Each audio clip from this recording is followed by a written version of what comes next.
right. Hello, everybody. We're back here with another episode of Casing the Joint, brought to you by the Boyertown Museum of Historic Vehicles. And we're in the diner, one of our favorite spots. This is a car-related item, but it will tie back around to an eating establishment. So don't you worry, everybody. All right. Anyway. And as we're talking, I have to admit right here, if you hear my stomach grumbling, it's because we're looking at fake food over here, and it looks like good sausage. I know. We must be really hungry when the fake food's looking good. I mean, it's what, rubber? Yeah. Really rubber, and it's been sitting rubber. there. Even if it was a real thing, it's been sitting there for years. It's beckoning. Yeah. Okay. Sorry, I just had a... If it was a real thing, it'd be mummified by now. Mummified. Yeah. Okay. So, I'm sorry. I just lodged you there. It's okay. So we, on Casing the Joint, we like to find some little items that we have around the museum, and this just came to us. I'm going to say it's a cute little accoutrement. Ooh, that we just received not too long ago. And it also came with the box, at least some of it. The box is in pretty poor shape, as you can see, but I'm going to read a little bit of what the box says. This is an automobile safety match box holder for your steering column.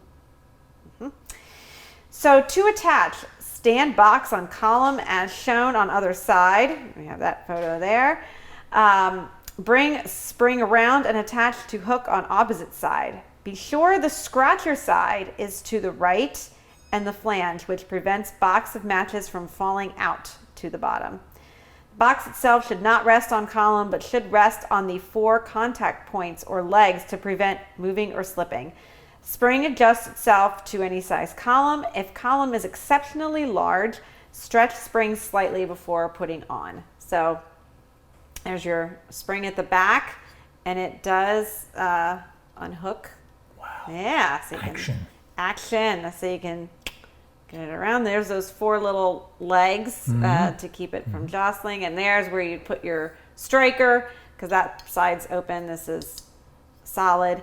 And there you go. You can see in the diagram how it would look on your steering wheel, and you can see too from that diagram that's an older style steering wheel because it's got the throttle and spark on there. So probably teens, 20s, maybe. Sounds good to me. That this would have been made. And the box says that it was made by the Kemper-Thomas Company of Cincinnati, Ohio. The actual product also has lettering on it for Miller Brothers, The Place to Eat of Baltimore, Maryland. But the box says it was made by Kemper-Thomas. So what do you know about Kemper-Thomas? So, Kemper-Thomas, fun company. I am motivated to go look on every little advertising thingamabob that we have like that in here to see if I can find any more Kemper-Thomas stuff. So they were out of Cincinnati, Ohio, and incorporated in 1901, and they made a lot of specialty items for advertising, like calendars. There's a calendar on your screen there. That little gold box at the bottom would have the like the paper tear-off sheet for each month, but you can see all the really nice artwork around it. We have calendars like that the Body Works made. Ours have pretty girls on them instead of a beautiful picturesque mountain. But they would have done stuff like that and we still get calendars like that today, I'm sure, from businesses to advertise. They made different kinds of novelties. I would categorize this as kind of a novelty item that they did. They made fans. We have some fans actually on display in the hallway that advertised, I think, Goodyear tires specifically, or Goodrich tires. So Are they from Kemper-Thomas? They're framed, and I'm going to pull them out of a frame and start looking because I'm curious now.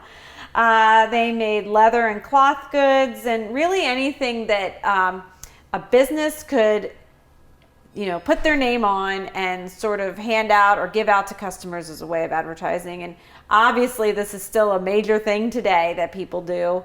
I mean, before coming over here, I was looking at my desk, and none of the pens are pens that I bought. They're pens from the bank, and they're pens from the insurance company, and pens from, the HVAC people that service our stuff here. They give this stuff away because they want you to have their name at your fingertips. So this is same kind of idea. They also did tire covers, and this one I really like. You'll like that, Whoa. Dan.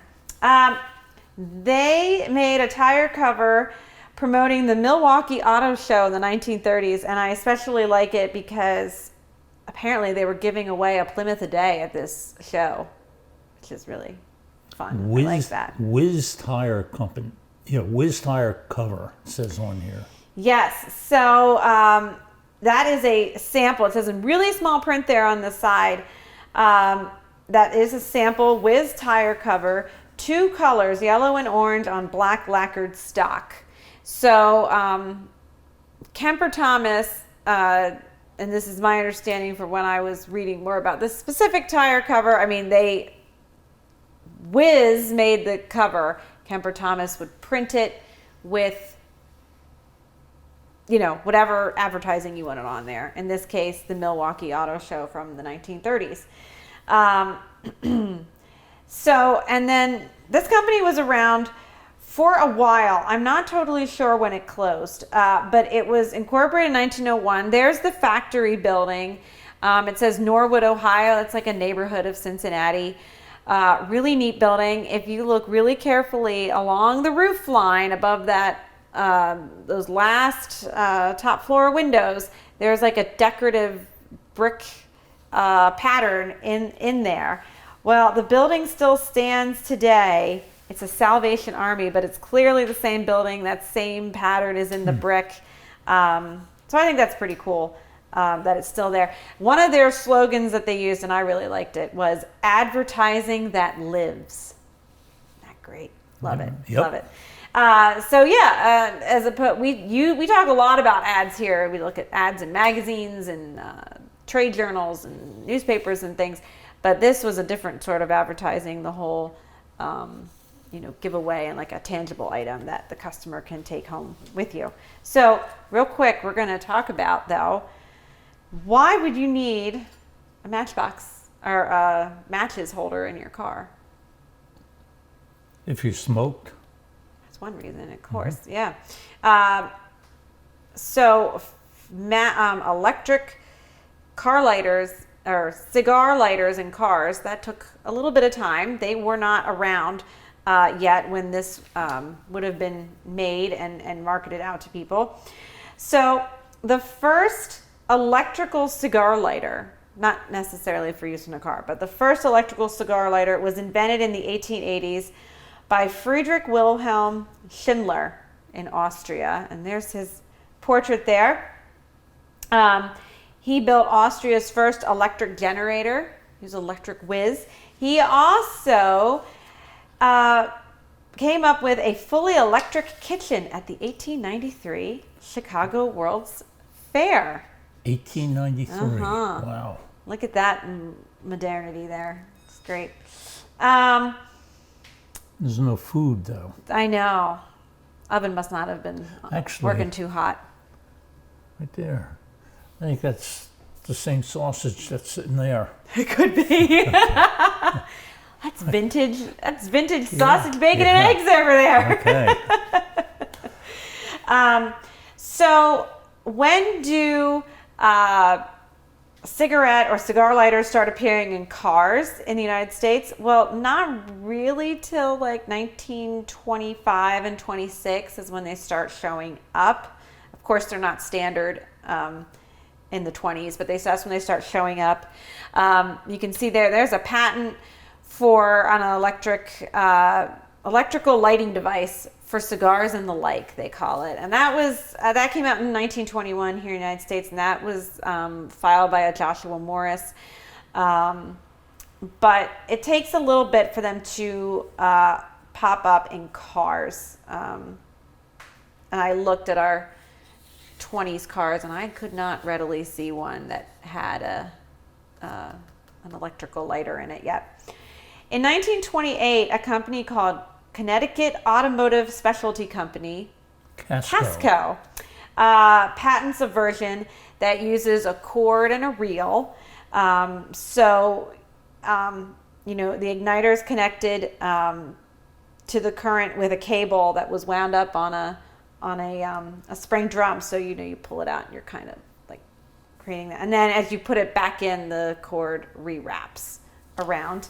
I had some neat advertising. There's a lady with her Casco pop-out lighter, but the other one really gets me. The Casco ad, which is later, that looks 50s to me. This gift may save his life. It may save his life, because what is more dangerous than taking your focus away from the road in order to light a match and light your cigarette? And it says here, fumbling for a light. Exactly. You don't want to do that. No. So save his life and start up his cigar or cigarette with this handy dandy lighter. And it's funny, if you read, I kind of get the feeling that these were also supposed to be like saving lives too, because if it's right here on your steering column, it's there. The box is held secure so you can actually strike it. You're not going over here for where you threw the matchbox and then using both hands and all that. So safety first, always thinking of safety first.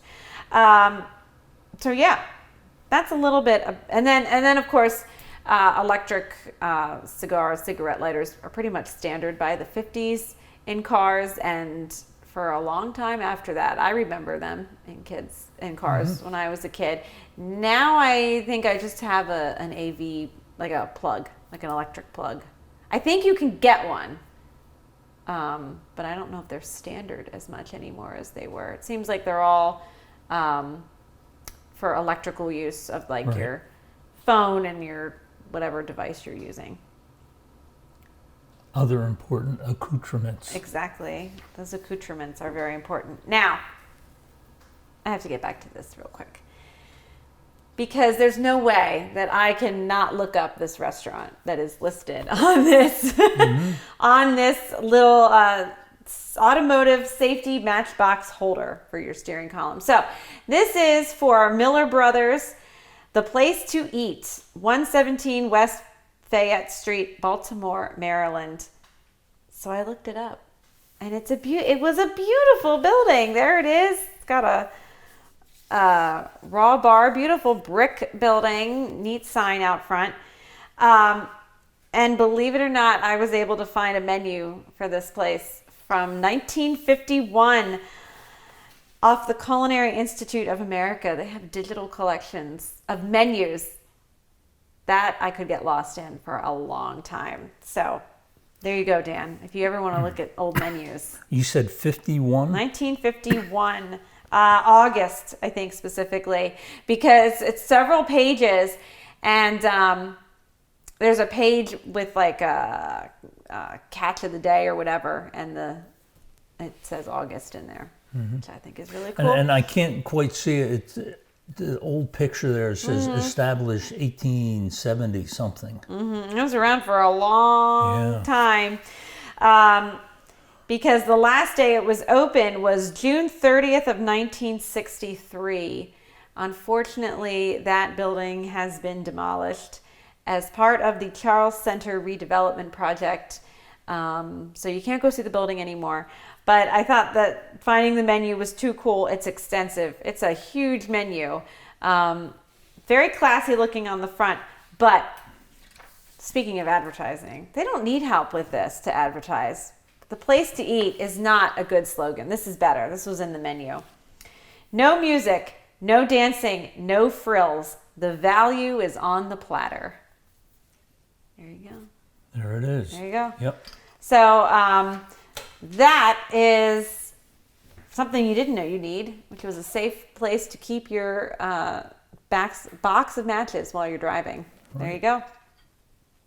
It's all right here. So yeah, with that, like I said, we just got this. So it actually, as of this taping, doesn't have a permanent place on display yet. So we're gonna have to find a good place to sneak it in somewhere. So this is like your challenge. This is your scavenger hunt for when you come in here next and see if you can find it. Since you have all this information about it and there's a good story behind it, the company that made it, the restaurant that's on there, we ought to have like a big thing with spotlights and everything. I could put the whole menu in there. I only showed you guys the cover, but I got the whole menu. It's perfect. There's a lot of, if you Google Kemper-Thomas, you will come up with a lot of things like on eBay and WorthPoint and all this stuff. So we might have more Kemper-Thomas stuff here. Inside these walls. We could have a Kemper-Thomas wing. Sold.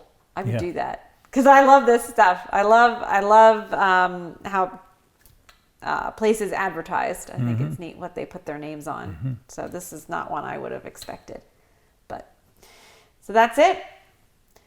That's casing the joint for this time.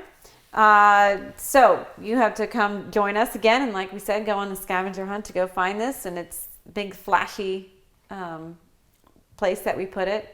And if you come and I'm here, don't ask me where it is because I won't know either. So it'll be a scavenger hunt. Feign ignorance. You'll find it. Oh yeah. I will. I'm just gonna text you after it goes on display, and I'll. Okay. It's out there, and then you have to go find it. Oh yeah, that's it. It's out there. It's out there. Thank you, everybody. Thank you for joining us. Please come visit us at the museum. We're open 7 days a week. And follow us on Facebook and subscribe to YouTube channel. And you can learn a whole bunch more about what we have here and our automotive and transportation history. Thanks, everybody.